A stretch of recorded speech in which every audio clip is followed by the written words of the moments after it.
On a calm Thursday afternoon, I met Grace. A fine mist hovered in the air outside my counseling office window. The open files on my desk were bathed in a soft golden glow as the slanted, weak winter sunshine filtered through the window. Time looked to be waiting for someone who was running late, as evidenced by the wall clock's slower than normal ticking. With a creak, the door opened and Grace entered. Slender, with delicate features and a faint melancholy on her face, she was in her early 30s. Her dark hair fell freely. A beige coat dropped carelessly over her shoulders, and something worn and delicate was in her eyes, like she was carrying a burdensome memory. I made her a cup of herbal tea, asked her to sit in the comfortable chair across from my desk, and whispered softly, "Slow down. The most difficult aspects don't have to come first." Grace looked to the window and smiled, a delicate grin like the mist outside. After a long minute of staring, she spoke, her voice hardly audible above a whisper. "Grace is my name. 30 is my age. I live with my mother and work as a schoolteacher." I waited while slowly nodding. "When I was 15, my father died. It's been just the two of us ever since. My mother is everything to me. She is the only family I have ever had." Grace's gaze fell to her hands, which were now firmly gripped together. That stance is what individuals sit like when they're attempting to maintain their composure, and I recognized it. She's not flawless, but even when she was worn out, she never stopped smiling. She never once complained to me. She never once placed the blame on life. For the first time since she came, she stopped, inhaled deeply, and gave me a real look. I used to believe that she was the person I wanted to become in this life. I remained silent. Sometimes the only remedy that lets sorrow speak for itself is quiet. "Life hasn't been easy," Grace said, perhaps unlocking memories she had been keeping hidden for years. However, we were content. She stayed at home while I went to work. Together, we would prepare dinner at night, converse, and exchange brief anecdotes about our days. I used to sit beside her bed, hold her hand, and tell her amusing things my students had said on evenings when she was exhausted. She paid attention as if it were the most significant thing in the world. Quietly, I said, "How about friends? Extended family?" She gave a head shake. "I am surrounded by very few people. I've never shared a lot of information. I told my mother everything. The only person I relied on was her." I made some notes in my journal, but my gaze remained fixed on Grace. She talked about her mother as if she were an extension of herself. She didn't have to think twice about it. Following a protracted silence, Grace said, almost frightened to hear her own words, "But then, I lost everything." I raised my head. I didn't inquire. Sometimes a lady just needs a secure place to start crying. Grace started crying. Not ostentatious, not theatrical. Her face stayed calm as the silent tears fell incessantly, as though she were telling me about a movie she has seen 1,000 times in her head, rather than the moment. Like every other day, I got home from work that day. Light rain has begun to fall. I shouted, "Mom, I'm home," as soon as I entered. However, there was no response. Her voice broke. I looked about the house, and I discovered her on the floor of the kitchen. She had really cold hands. She had her eyes shut. I quietly let out a breath and closed my eyes. Grace went on to describe the evening she hurried her mother to the hospital, about the doctor's solemn expression, about the long nights she spent clutching the weak hand that had supported her during her early years at her mother's bedside. "I prayed for the first time in years," she added. "Please, don't take my mother," I muttered. "Don't abandon me." I was aware that her pain had just been touched by this initial session. However, Grace finally admitted, "I have no idea why I came here. Perhaps, I'm just afraid. If I lose her, I'm not sure who I'll become." I got it. She could feel her heart breaking. I was limited to sitting next to her and listening. One last ray of light came through the window and softly illuminated Grace's teary eyes. I didn't reassure her that everything would be all right. I merely said, "I appreciate you coming. Together. We'll start right now." She then muttered, "There is no one else in this universe besides me. I fear that if she leaves, I will also lose the desire to continue." Seeing a loved one lying still, colder than the floor beneath them, is an experience no one can ever prepare for. There was a long stillness before Grace's first words. She had a slender, nearly delicate body. Her small shoulders were accentuated by the large sweater she wore. I poured her another cup of steaming tea in silence.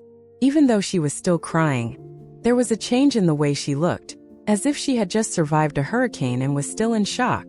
She firmly clenched her hands and started. My mother remains in the hospital. She is still asleep. However, I must finish explaining what transpired.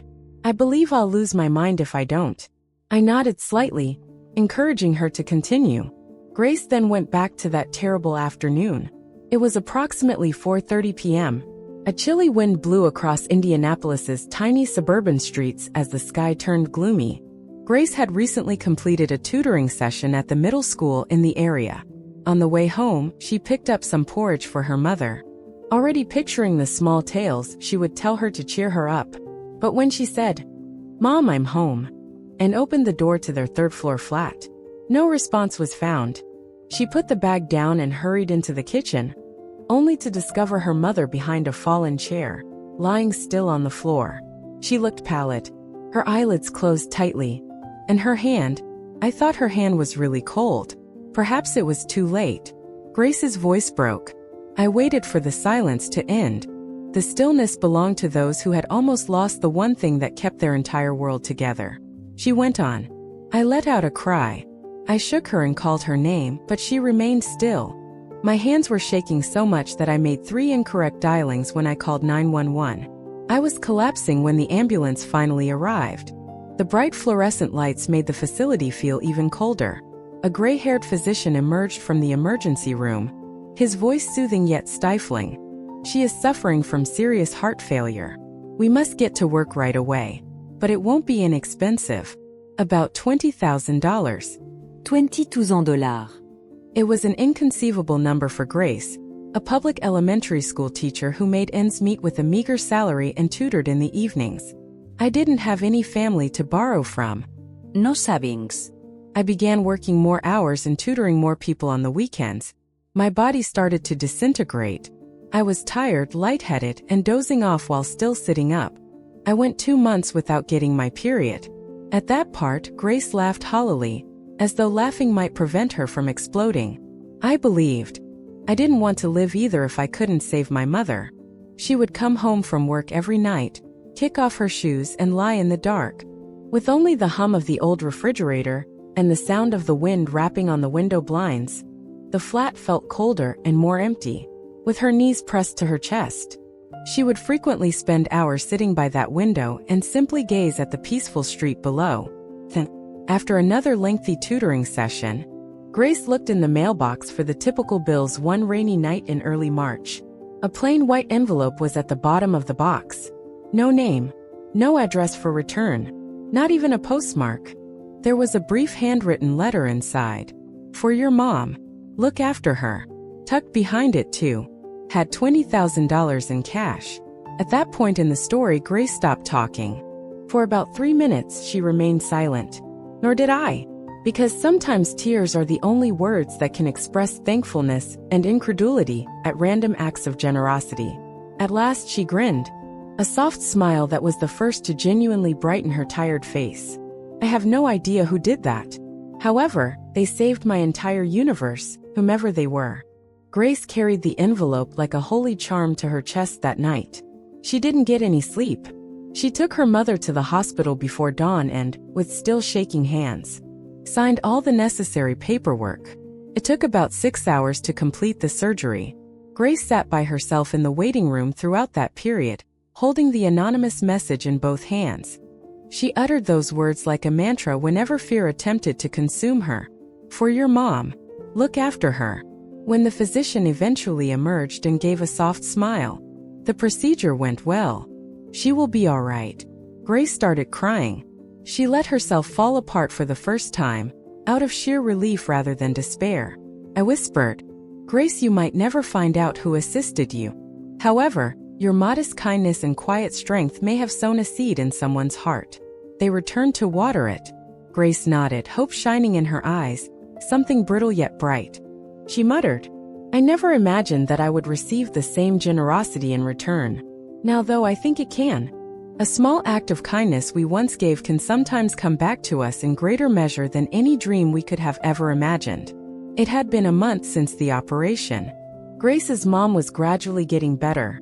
Now that she could move around the home gently and wasn't confined to bed all day, she was able to grin more frequently. The ordinary sounds of life had returned to that small apartment, which had been silent and peaceful. These included the kettle's whistle, Grace talking on the phone with her pupils, and her mother's gentle footfall as she walked slowly to the window every morning. Grace took her mom out to the balcony every day so the tea smell could fill the room and the early sun could warm her silver hair. However, Grace still harbored an unanswered question in the back of her mind. Who left that envelope? She had consulted her neighbors. She went to the bank to see if there were any identifiable marks on the bills, but all of her leads ended in nothing. Her mother used to grin softly and say, "It might be a miracle." But Grace, a logical woman who lived off of every penny she made from teaching, couldn't get it out of her head. A rainy Friday afternoon followed. The classroom door opened as Grace was gathering up her lesson plans after finishing her lesson. A tall, slightly slender man with dark brown hair and hazel eyes that had a serene familiarity stepped in. He said in a calm, kind manner while holding a bunch of wild daisies, "Pardon me, could I interrupt you for a second?" Surprised, Grace looked up. With a slight smile, he moved closer and said, "My name is Daniel. Lily, my sister, was taught by you 3 years ago." Grace hesitated at that name. Lily, the reserved girl who sat in the back of the class, had trouble at school and frequently sobbed in private. Grace recalled spending time with her after school, correcting her handwriting and helping her sound out words. Never shout, never look for recognition. Simply making a child feel important in a gentle way. Daniel stated, "She's currently enrolled in college." Additionally, she continues to discuss Miss Grace, who was the first to tell her that she wasn't stupid, but rather that she simply needed a little more time. Grace gave a soft smile. She couldn't recall what she had said at the time, but she had always held the belief that all children have potential, provided they receive enough love. Then Daniel took the identical handwritten note from the envelope and retrieved an old slip of paper from his pocket. "I have poor handwriting. However, you are aware of this, aren't you?" Grace stopped. "You did it." Daniel gave a humble nod. "I had no idea how difficult things were for you, but Lily brought you up when my mother became ill. And after learning about the surgery, I just reasoned that some people ought to be saved only because they have already saved someone else." Grace froze. Her chest was thumping with her heartbeat. Innumerable ideas had crossed her mind. A stranger's miracle, a hidden donor. Daniel, the calm elder brother of a little girl she previously discreetly assisted, was someone she had never thought of. Daniel was no longer a stranger after that afternoon. He came every weekend, sometimes with a new book, sometimes with a warm cup of coffee, sometimes with fresh fruit. He frequently inquired about Grace's mother's health and whether the squeaky window needed to be fixed. Daniel was liked by Grace's mother. That much was obvious. When he was present, she smiled more and even said to Grace in a whisper, "Has Daniel arrived yet?"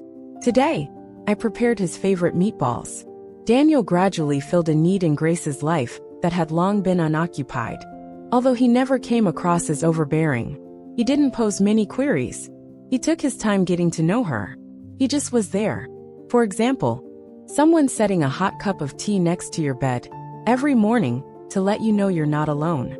Daniel stayed to assist with dishwashing one evening after supper. It was a tiny kitchen. Only the soft clink of dishes and the sound of flowing water could be heard.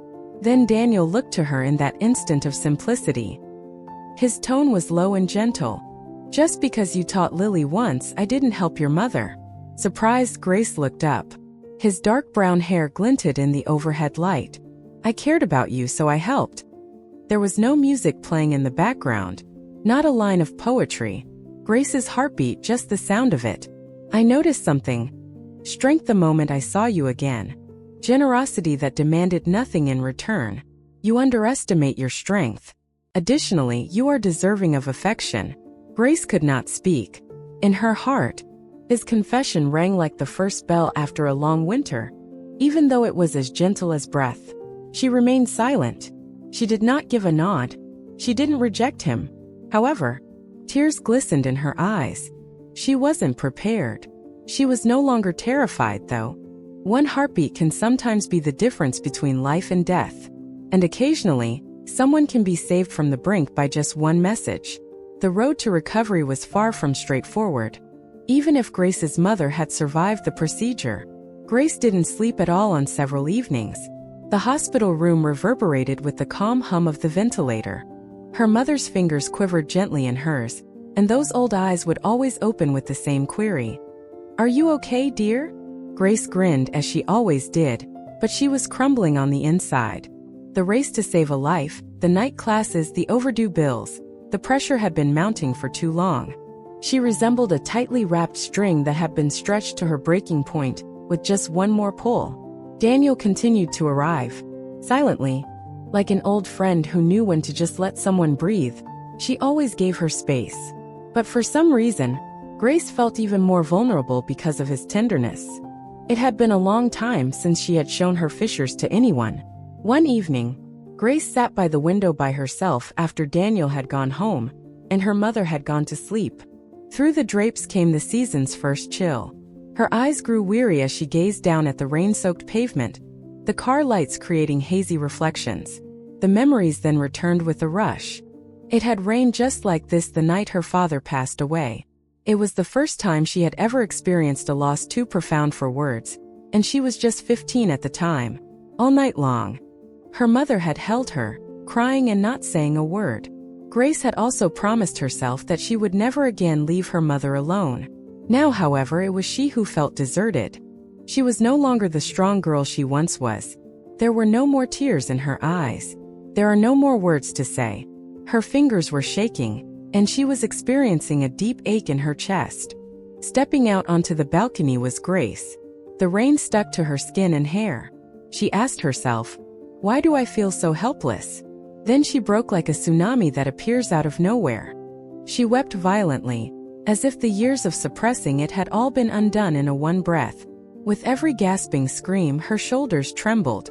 She was unable to distinguish between tears streaming down her cheeks and rain. "Mom, I'm exhausted."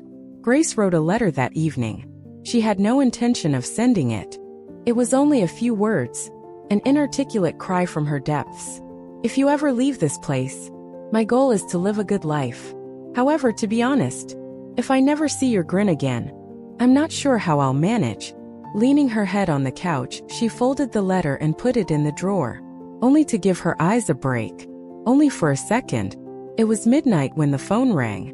Grace woke up abruptly. A well-known name appeared on the screen, Daniel. She paused, then picked up, shaking as she said, "Hello, Grace." He spoke in a steady yet compassionate tone. "Are you all right?" Silence fell. Finally she muttered, I don't know anymore." Daniel took a moment to speak. "You don't have to be strong all the time, Grace," he said, scarcely raising his voice above a whisper. "I've simply always needed to be. Then when you don't have to be there, let me be there." That phrase, it like a tiny light turning on in a pitch-black chamber. Not blinding, not demanding, only enough to breathe. Grace gripped the phone and leaned her forehead against her legs. "You know, sometimes I think I survived because I had no other option, not because I'm strong." On the other end of the telephone, Daniel sighed. Then firmly and slowly he said, "Next time, let me hold your hand if you are unable to move. Will you?" Grace woke up on the couch the following morning. Sunlight softly filtered through the drapes. Her chest no longer felt constricted. She was still exhausted but not depressed. Her mother was still asleep and breathing steadily when she entered her room. Grace gave a gentle smile. She would go teach today. She would continue to live today. It's not that she had to. However, she wanted to now. Rebirth doesn't always occur in tumbling waves. However, in mastering the art of pouring a hot cup of tea on a calm afternoon, Grace sat with a thin book in her hand, not to read but to settle something that felt uneasy inside of her. As the early winter sunlight gently fell across the ancient wooden table, she hadn't been teaching that morning. She wanted to prepare lunch for her mother today, with all the unsaid love that had grown over the days of silent prayers and anxiety, not because she was exhausted, warmth like a silent hug, filled the air as a pot of chicken porridge boiled slowly on the stove. The maple tree outside the window had lost its final few leaves. Winter was coming.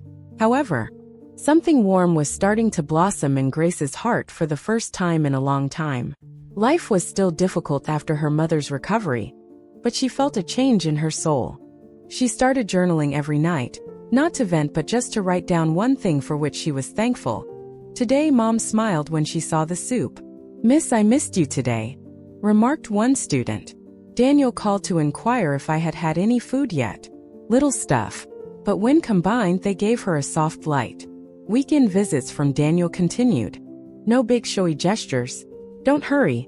He brought a bunch of luscious oranges, her mother's favorite bread, and occasionally simply his serene demeanor, which helped to break the stillness in the room. In the kitchen, they had a cup of tea. Silently, they watched the rain. They took Grace's mom for a stroll in the little park in the neighborhood. They didn't have anything to say. Furthermore, no demands were ever made. With eyes full of something unsaid but profoundly understood, Grace's mother once looked at Daniel before turning to face her daughter, as though she was aware that the daughter she had previously been concerned about was now waiting for her with a calm shoulder. One evening, Grace went back to the kitchen after escorting Daniel to the door. There was still some of his warmth in the chair he always sat in. She took a blank sheet of paper out of a drawer. Not for her diary. A letter, though, to herself. Although her fingers shook a little, the words were clear and powerful. To Grace. Today's Grace. You have experienced days when it seemed impossible to go out. You observed your mother lying still. You labored till you passed out. Even though you were crying by yourself at night, you still got up to teach the following morning. The girl who persisted is you. And you're worthy of happiness. Don't allow your heart's brightness to be dimmed by fear. Keep this in mind. You were knocked down, but you decided to get back up. And grin. After carefully folding the letter, she put it in a wooden box on her bookcase. A dried lavender sprig, old photos, and now a reminder. She had saved herself were all inside. When Grace stood in front of her class the following morning, she delivered her customary lesson without saying anything new. However, there was more warmth in the way she gazed at her students, and she no longer sounded exhausted when she laughed. A tiny pupil went up to her after class and gave her a quick hug. "You look different today, Miss Grace. You look stunning." Grace chuckled. "Thank you, my dear. Perhaps today. In fact, I feel lovely." The person who touches our hearts doesn't often make big promises, but with silent deeds repeated daily, as soft as the sun in the late afternoon. That afternoon, Grace's face was bathed in a warm, honey glow as golden light delicately filtering through the white kitchen curtains. With her weak hands resting on a sea blue wool scarf that Daniel had brought a week earlier, her mother slept soundly in the armchair. Daniel had returned, as usual, quietly. He poured Grace a cup of hot tea, placed the fruit bag on the counter, and took a seat next to her. They remained silent. They were used to silences like these by now, the nice kind. The tiny flat appeared to expand into a world unto itself while Daniel was there. There was no noise, no turmoil, just presence. Steady, truthful, and complete. Grace gave him a sidelong glance. He was a man with steady eyes and such deliberate actions that you were scared to hope. Nevertheless, an unknown substance had been subtly developing within her. "How has work been going recently?" With his palm lightly circling the steaming cup, Daniel posed the question. "Good," she said with a gentle smile. "Even though the kids are more crazy, they somehow brighten my days." One more pause. This time, however, there was a void that needed to be filled. Grace gave Daniel a look. He glanced back, pausing on the verge of speaking, something in his eyes. Finally, he spoke softly, as if he were hesitant to disturb the soft silence between them. "Grace, I've wanted to share something with you for a long time. However, I never found the ideal moment." She listened while tilting her head. "No one really took notice of my sister when you assisted her. However, you did. You gave her faith in addition to teaching. Additionally, I believe I started to notice you at that point." Grace's heartbeat slowed. Daniel went on, his gaze fixed on hers. "However, when I saw you again, saw how you looked after your mother, how you handled everything, how you battled silently each day, I realized It went beyond simple admiration. "I adore you." Like a plea whispered into a silent chamber, the final words escaped his lips. Grace remained silent. Her heart trembled like a young tree hit by wind after a long winter. But she wasn't startled. With her eyes downcast, she muttered, "I'm at a loss for words. I've suffered too much loss. I'm frightened that I might lose it if I offer my heart again." Daniel extended his hand and covered hers tenderly. His tone was steady but low. "I cannot guarantee flawlessness. However, I can guarantee, when you're at your lowest, I won't abandon you. I'll be present when you require quiet. Sometimes you need a conversation partner. When all you need is someone to hold your hand." Grace bit her bottom lip. Tears came, but not out of agony this time. When Daniel was gone that night, Grace went back to the kitchen. He had left a little notebook on the table. There was a handwritten letter inside. To Grace, "Even while you may not think of yourself as strong, every time you got back up, every smile you forced on your mother, and every hour you spent helping your students, that was your decision to put love ahead of submission. I adore that about you. I'll wait if you're not ready. Simply say, I'll take your hand and never let go, if you ever are." Grace read all the way through. She pressed the notebook to her chest and closed it.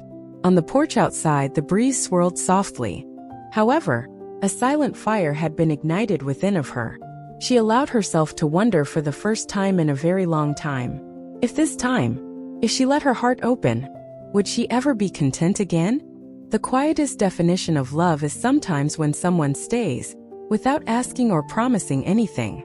Daniel continued to visit on a regular basis a month after that private admission.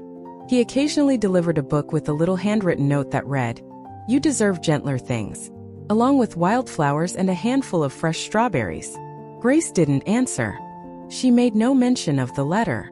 She opened the notebook every night, nevertheless, and kept it by her bedside. The lines were like a lullaby to a heart that had been beaten too long. Her mom was getting better every day. The silky silver strands of her hair were starting to come back. She stopped forcing her grins. She had resumed making simple meals and frequently inquired, "Where is Daniel? Darling, you haven't been grinning much recently." All Grace could do was grin back.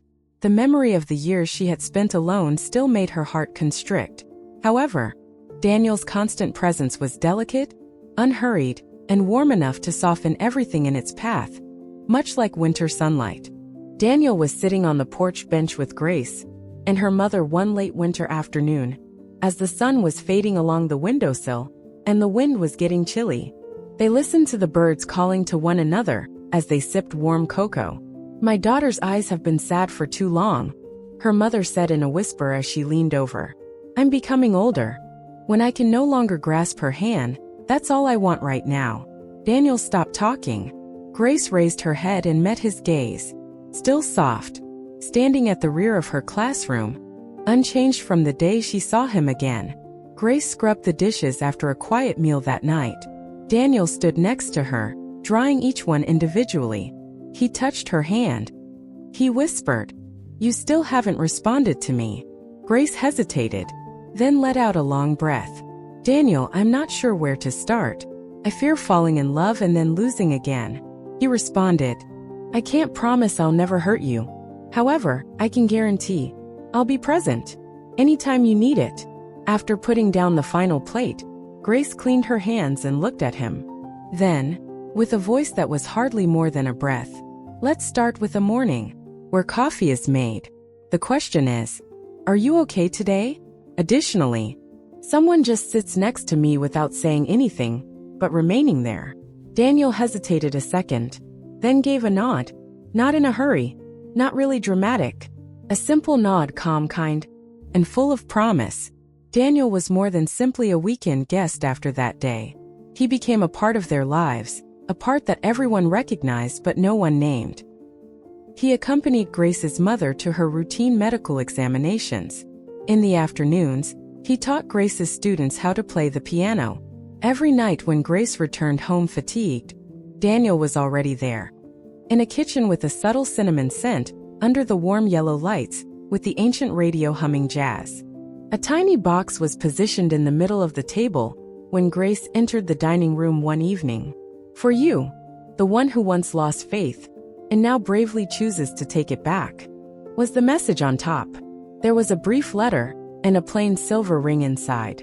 This isn't a suggestion, just a friendly reminder that even though we haven't done anything yet, I have never met a more precious person than you already are. Grace didn't weep. She just carefully folded the letter and placed it against her chest, where her heart was pounding without fear for the first time in years, but out of love.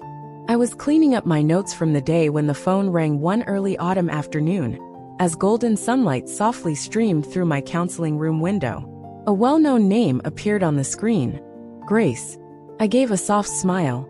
Her heart was still full of uncertainties when we last saw each other. Love had come, but she lacked the courage to embrace it. I answered the phone. I want to tell you something. Grace's voice was as gentle as the first fall breeze, yet there was a quiet joy hidden behind it. I'm getting married to Daniel. Additionally, my mother will attend the wedding. Is that not unbelievable? Like someone who had survived every storm and was now standing in golden light, she laughed clearly and lightly. And how's your heart? I inquired. Is its fear of injury no longer present? Grace hesitated for a moment. Then in a warm yet hushed voice she responded, my heart doesn't seem to need to be healed anymore. Since this period, I've come to appreciate it myself. Daniel wasn't the only one I choose. I decided on myself, I decided on faith, I decided on peace, I decided not to give up. I reclined on my chair and gazed out the window, where the season's first golden leaves had just begun to fall. Every conclusion marks a fresh start. Furthermore, Grace didn't consider it a miracle that someone had decided to love her. However, she had discovered how to make a conscious decision to choose love once more. I carefully whispered a message to all the lonely hearts out there. Happiness will return, quietly but genuinely, if you still have the courage to love yourself, regardless of how many times your heart has been broken. This concludes today's story. We appreciate you listening to Life Whisper's soft murmurs. If you were moved by this, think about giving it to someone who might be in need of a little hope as a tiny present. I'll see you in the next story. For now, goodbye.